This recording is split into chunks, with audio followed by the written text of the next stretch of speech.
And that I had lived in Brazil helped me with the language. So I could already speak Portuguese when I came to Mozambique, which of course supported me a lot in the communication. And also culturally, Brazilian people are much more open than Swedish people.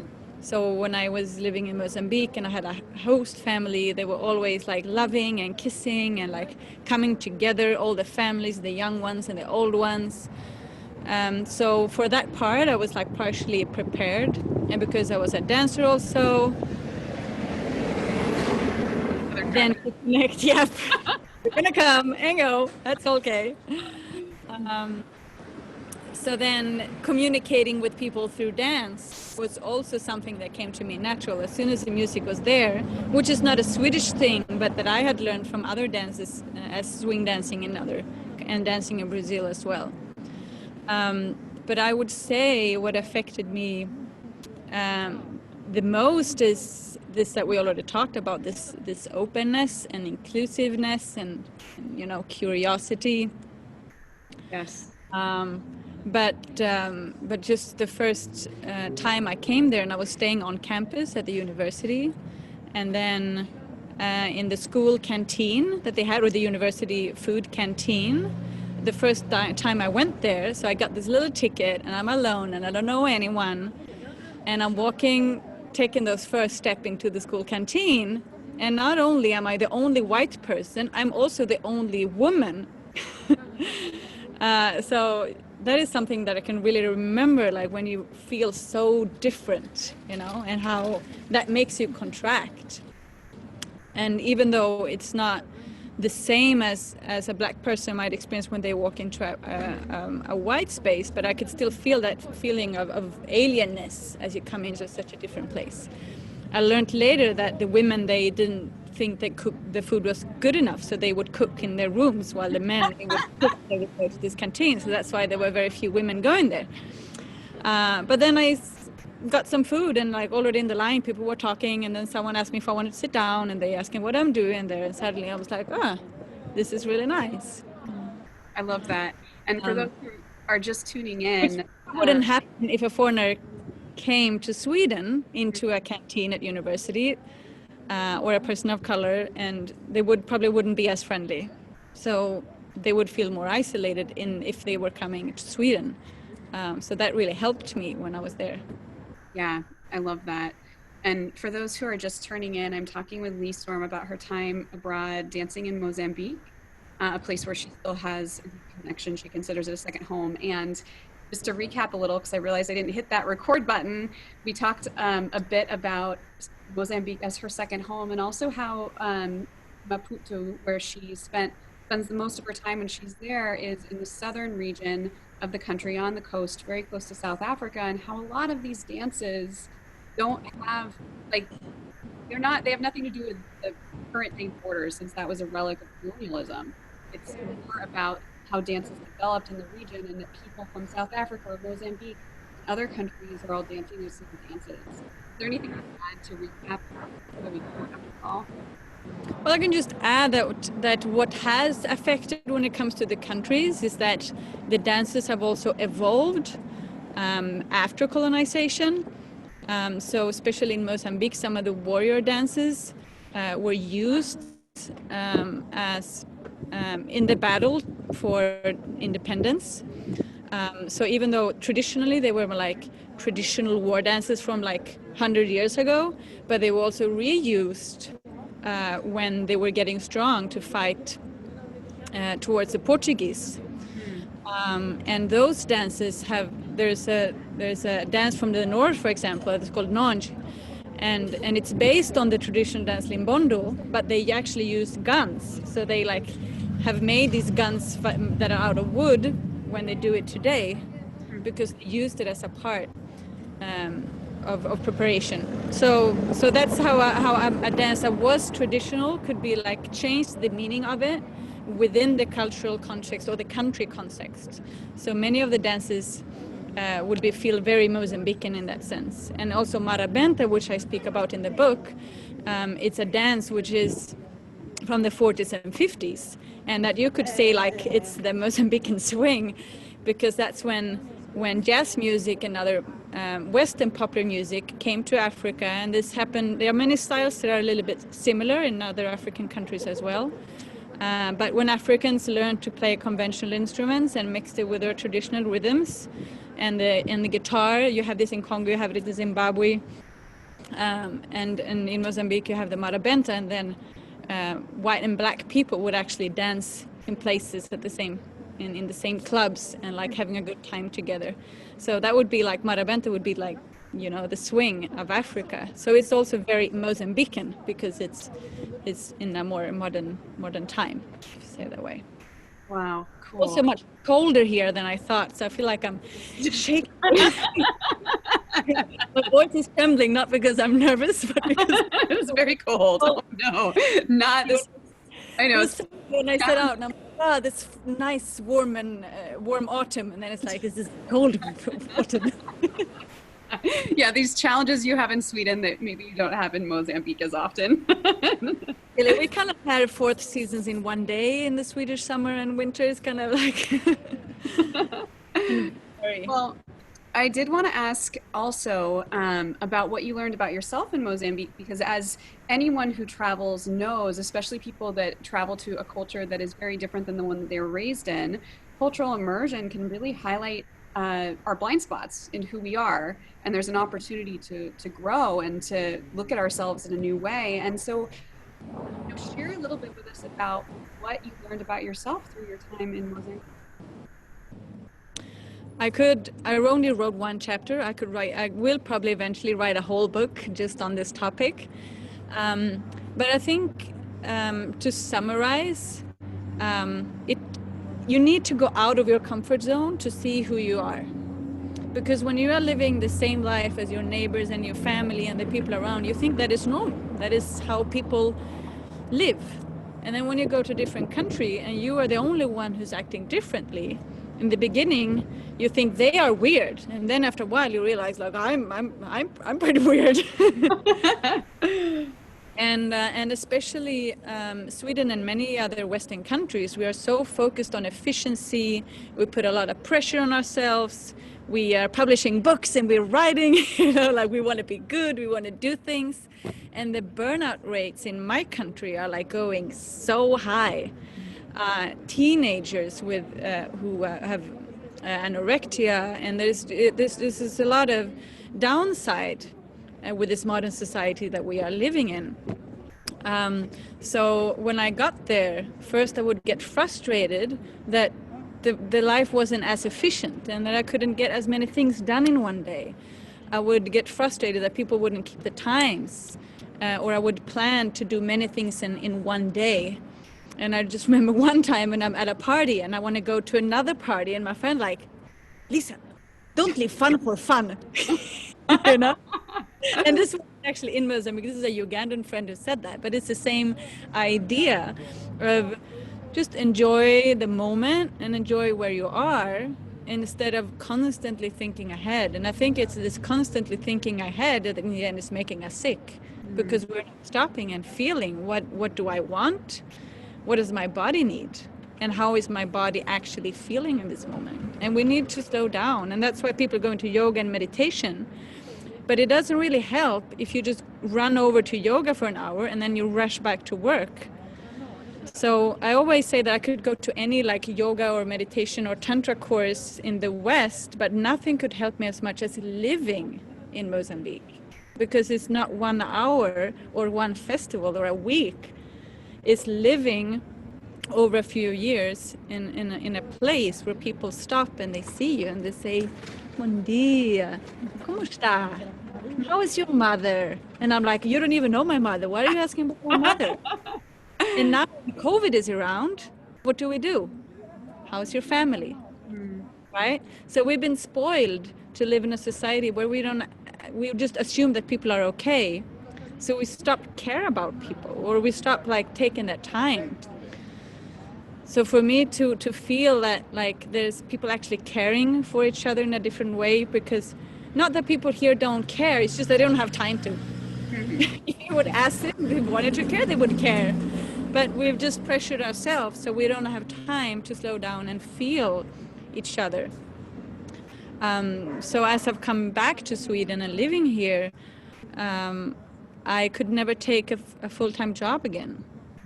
And it made me slow down, and it made me want to spend people who want to be with me in this kind of way, who can accept that I don't want to decide a specific time. I will say I will come between 6 and 7, and then I'll come at 7:30, because I rather do the things that I need to do to make myself feel good and come late, as opposed to stress. And that is something that I really learned. Like they would say, like, if you are important enough, you are worth waiting for, you know? And it's something really beautiful in that, as opposed to accusing each other. We want people to feel guilty when they're late or when they're not doing the things exactly how they're done. And then we freak out when COVID comes because all our plans are going, you know? And they're just like, you know, we had civil war for 16 years and we had to live in the unknown, and I'm sure we'll be fine this time as well. There's another acceptance of the everyday life. I think that's a beautiful point, and it leads us to the next question of what you think that Mozambican culture and people can teach the world, which of course we'll both caveat as two white women who both have a deep passion for African dance. Like when we talk about these things and our experiences, we're speaking from just one perspective of what we've learned there, and not, you know, I don't think you or I think we could ever speak on behalf of those people, or that like our perspective is more valuable than their perspective. It's just another perspective that we offer. And I'd love to know from your perspective, what do you believe Mozambican culture and people can teach the world? And thank you for asking that question. And I think it's important that we share, you and me as well. And my friends always say, like, by you speaking about our country, you are giving them another image of the one that they might have, because people have a very one-sided story of Africa, of war and poverty, and they don't hear enough positive stories. And from my perspective, Westerners are so busy going down and telling people what to do instead of thinking, like, what can I learn? And when you realize what you can learn, then you can empower people by asking them to teach you. So you pay someone to teach you how to dance, or you paid someone to share about their wisdom of life, just like we you and me are both coaches, you know. There are so many like Western spiritual healers, but what I would like to see the rise of is people wanting to learn from Africans how to live life, how to accept people around you, how to love yourself, and how to connect to your ancestry, which is another really important part of African tradition. And when I say connect to your ancestry, it's this idea that I'm living in Sweden, and like I might be like stingy with my food, and like this is mine and this is yours. And then when I ask myself, like, okay, I have money to buy more food and I have more food in the fridge, why am I thinking? And then when you connect to your ancestry, you realize, oh, well, in Sweden, back in the days, we had to save food in the winters because otherwise we'd starve. So when we connect to where we come from, we can learn that our way of being is not the normal way, but it's a conditioned way because of the people from the past. And I think there's so much that different African cultures can teach us about this. And when it comes to the dances, many people look at dance and they think like African dance is like be strong, difficult footwork, and like, and it's not, for me, it's not about that. It's about how you live, how you are in yourself. And I would ask the kids that I was teaching Lindy Hop, and I would say, why do you dance? And then one of the kids, he would say, well, I am myself when I dance, you know? So you could never think that the person that you see in school could do those things that I can do when I dance. And that summarizes what the dance is an expression of yourself. And it's also an expression of your ancestry, because you can connect to a strength or a motherhood or something that is like part of a human lived experience through those dances. so it can make you stronger and more connected to yourself and your lineage. And then it's not my lineage, but I can learn. Can I be a proud woman, or how can I be a masculine, a strong warrior, and how can I stand up for myself? So I think there is a lot of philosophy and wisdom that a lot of Westerners miss, because they just, no, teach me the steps. And then when they go to the spiritual part, so the meaning, people are not as interested. Or they're like, no, but I don't believe in God, so, or whatever it is, you know. So we close our mind to the knowledge that is there behind, because we think that we already know what we need to know. And that in a way becomes a bit of a taking. You just want to give me the moves. Give me, you're not, even though it's unknowingly, you're not actually honoring the culture that you're learning from, because you're not interested in the culture and the why people dance. If you just want to take steps and look good, and then you're missing something. And it's involuntary, as I say, because you're doing it because of pressure, because I want to be good. And then we're coming back to that idea of self, the pressure that we put on ourselves, as opposed to being. So yeah, I would like to see spiritual teachers coming up and teaching us to be in ourselves. I love that. I love that so much. You know, to wrap up our interview today, would you be willing to read us a little excerpt from your story? Yes, I would love to. I wish I had received the book already. Can you show the cover of the book? Do you have it there? Yes, I haven't had it in my hand yet. Let's see. Can you see that?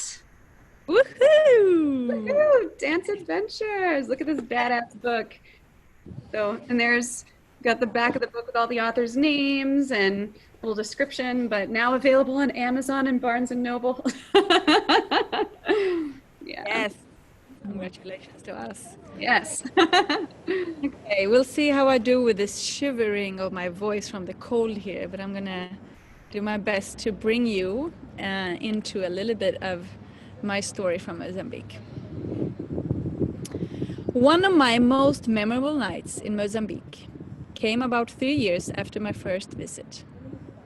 That evening, I went out by myself to Núcleo de Arte, my favorite club for dancing. Every Sunday, people from across the city just head to this venue to enjoy music, played by various live African bands. As you walk through that building, you discover an almost hidden art gallery full of traditional and modern paintings and sculptures. Among the colorful landscapes and drawings of proud African women, you can also find eye-catching statues. These works were created by the famous artist Mabunda out of old weapons from Mozambique's civil war. Outside, a bounty of colorful lights hang over a small dance floor, keeping the discotheque spirit alive. The space is always packed with Mozambicans and foreigners, old and young. Everyone has a place somehow, and as soon as you encounter the crowd, you feel like you're part of a community. People smile, people welcome you, and the rhythm. The beats are so irresistible that your body automatically starts to move. Well, at least mine. On that particular night, I heard the unique sound of the timbila ringing out as a professional drummer flawlessly stacked Ngalanga rhythms on top of the music. Timbila is this huge xylophone made out of wood that is very specific for Mozambique. A hallmark of this traditional dance from the Shope tribe is the shaking. And the two people dancing, most commonly a man and a woman, will face each other and grow increasingly static as they shake their hips and their upper bodies to that rhythm. A jam circle had formed and new pairs were entering as they felt called. They showed their spirit and best steps, and the crowd cheered as magical moments of movement and music came together. Everyone on the dance floor was engaged. The band members were fully with us, and the lead drummer followed the dancer's body language as if everything had been choreographed. I felt a growing desire to step into the circle. And then suddenly, I was there. I was not thinking, my body just knew what to do. I looked into the eyes of my dance partner, a tall, handsome man with dreadlocks who I had countered with several times. Careca is actually his name. We communicated through our movements and facial expressions, playing off each other, and I felt more and more alive, and as if the crowd had gone and we were just alone. The man had an intense presence, but I was not intimidated. I was energized and grounded in the music. I shook that Engalanga dance as never before, as if I were releasing generations of tension from my body. My chest and my butt just popped back and forth at incredible speed, making my whole body vibrate.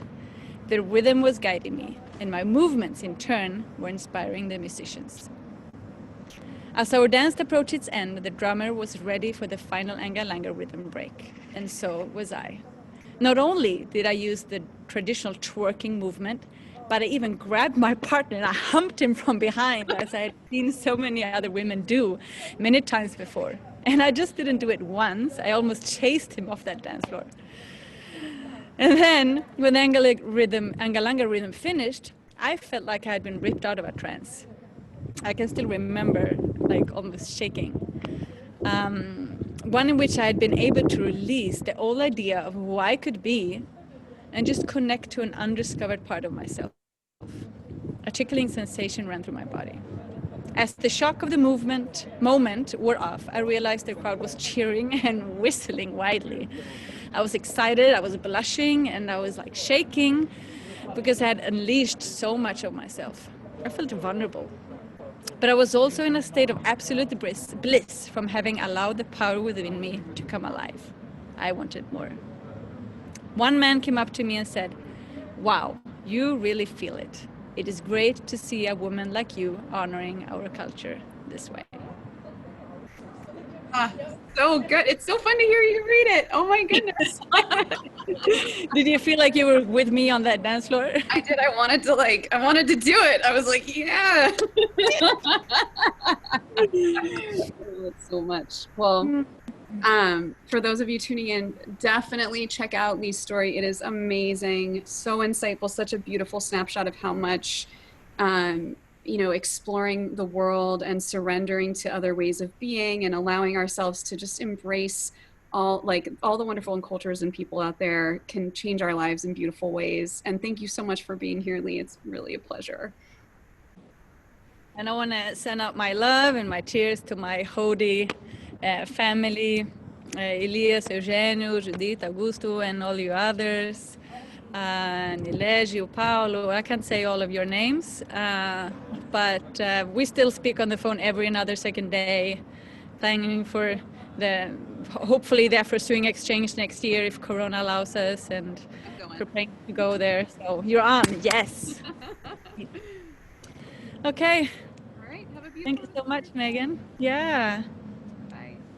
Bye.